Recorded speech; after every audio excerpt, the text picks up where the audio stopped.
अस्सलाम वालेकुम viewers, welcome to my channel. आज हमारे किचन में बनने जा रही है बिल्कुल बाज़ार जैसी रेड और टेस्टी टोमेटो केचप, वो भी तमाम टिप्स एंड ट्रिक्स के साथ। इस केचप के कलर को देख के आप अंदाज़ा लगा सकते हैं कि ये कितनी फ़्रेश और कितनी टेस्टी है। तो बाज़ार की केमिकल से भरी हुई केचप खाने की बजाय आप इसको घर पे तैयार करें, और जब भी आपको टोमेटो सस्ते मिलें तो आप इनको लेके इस तरह से केचप तैयार करके रख सकते हैं। नो केमिकल, नो प्रिजर्वेटिव, और इसका कलर भी बहुत फ्रेश है और बहुत टेस्टी है। तो तमाम टिप्स एंड ट्रिक्स के साथ शुरू करते हैं।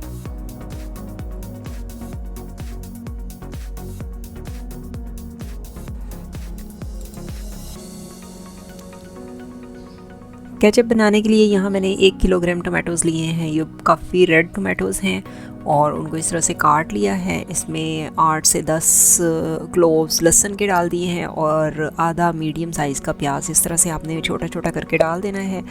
और उसके बाद आपने इसमें आधा कप पानी डालना है। वैसे तो टमाटरों में से काफ़ी सारा पानी निकल आएगा, लेकिन जितना हमने इसको कुक करना है उसके लिए बेहतर है कि हम इसमें थोड़ा सा और पानी डाल दें। तो अब आपने इसको कवर करके 10 से 15 मिनट तक कुक करना है, और 15 मिनट के बाद आप देखें इसकी शक्ल कुछ इस तरह की हो जाएगी। सारे छिलके जो हैं वो इसके अलग हो जाएंगे और लहसुन और प्याज जो हमने डाला है वो भी इसका गल जाएगा अच्छी तरह से।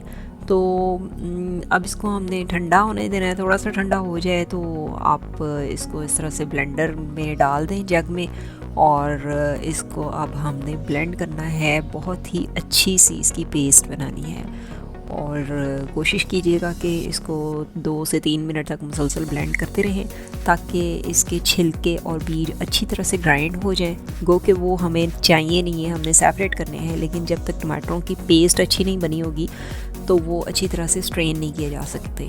तो इस तरह से आपने इस तरह की एक छलनी ले लेनी है। आप मेरे पास छोटी थी, आप थोड़ी सी बड़ी भी ले सकते हैं। तो उसके अंदर आपने इसको छान लेना है। इससे क्या फ़ायदा होगा? इससे ये फ़ायदा होगा कि इसमें जितने भी बीज और छिलके हैं वो सारे के सारे अलग हो जाएंगे। और वैसे एक फूड प्रोसेसर भी होता है इस तरह का, जिसमें कि आप टमाटोज़ की इस तरह की पेस्ट बना लेते हैं कि उसमें छिलके और जो उसके बीज हैं वो बिल्कुल अलग हो जाते हैं। तो अगर आपके पास वो हो तो आपको ये वाला स्टेप करने की ज़रूरत नहीं है, आपको ये छानने की ज़रूरत नहीं है। आप सिंपली इनकी पेस्ट ले सकते हैं। तो जिन लोगों के पास वो वाला फूड प्रोसेसर नहीं है उनके लिए आपने ये मेथड यूज़ करना है। अब हमने इसको अच्छी तरह से छान लिया, और छानने के बाद आपने ये जो स्ट्रेनर है आपका, इसको भी अच्छी तरह से साफ़ कर लेना है। ये स्पैचुला लिया है मैंने, और स्पैचुला के साथ आपने इसको थोड़ा सा मिक्स कर लेना है।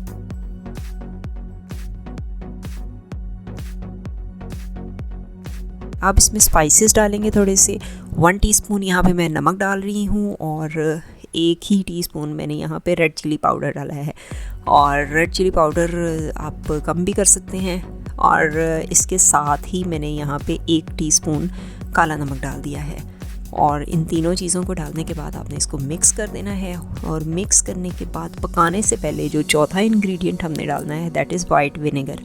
अब आपने वाइट विनेगर लेना है आधा कप, और वो इसमें डाल देना है, और उसके बाद आपने इसको कुक करना शुरू कर देना है मीडियम फ्लेम के ऊपर। यहाँ पे एक गलती जो मुझसे हुई थी वो ये है कि मैंने ये बर्तन थोड़ा सा छोटा ले लिया था, इसकी हाइट कम थी, तो जिसकी वजह से छींटें इधर उधर उड़ रही थी।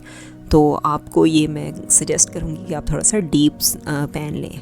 अब ये गाढ़ी हो गई थी सॉस, तो इस स्टेज पे आपने इसको हिलाना है। और एक ख़ास बात जो आपने यहाँ पे याद रखनी है वो ये है कि आपने इसको शुगर इस वक्त डालनी है जब ये इतनी गाढ़ी हो जाए। ये देखें ये काफ़ी गाढ़ी हो चुकी है, और इस स्टेज पे हम इसमें आधा कप चीनी डाल देंगे। अब अगर आप ये चीनी पहले डाल देंगे तो ये किनारों के साथ जलना शुरू हो जाएगी चीनी, और वो काफ़ी अच्छा कलर नहीं आएगा।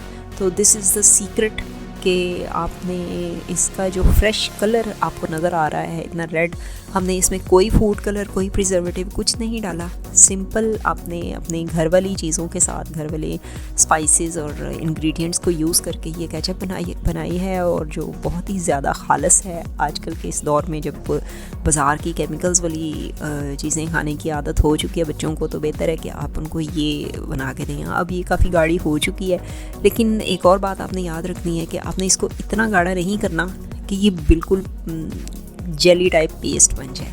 आपने इसको थोड़ा सा पतला रखना है। आपने इसको उस वक्त तक कुक करना है जब तक ये अभी फ्लोई हो। इसकी कंसिस्टेंसी बहुत ज़्यादा थिक नहीं होनी चाहिए, क्योंकि जैसे ही आप इसको ठंडा करेंगे तो तब भी ये थिक होगी। तो ये देखें जी, आपने इसको इस तरह से चेक कर लेना है। अगर आप इसको प्लेट में डालें और ये फ़्लो कर जाए और इसमें से पानी अलग हो जाए और जो इसके थिकनिंग इंग्रेडिएंट्स हैं वो अलग हो जाएं, तो उस वक्त इसका मतलब है कि ये अभी रेडी नहीं हुई, आपने इसको और कुक करना है। लेकिन हमारी जो केचप है वो बिल्कुल रेडी है, वो बिल्कुल थिक है और उसमें से कोई पानी अलग नहीं हो रहा।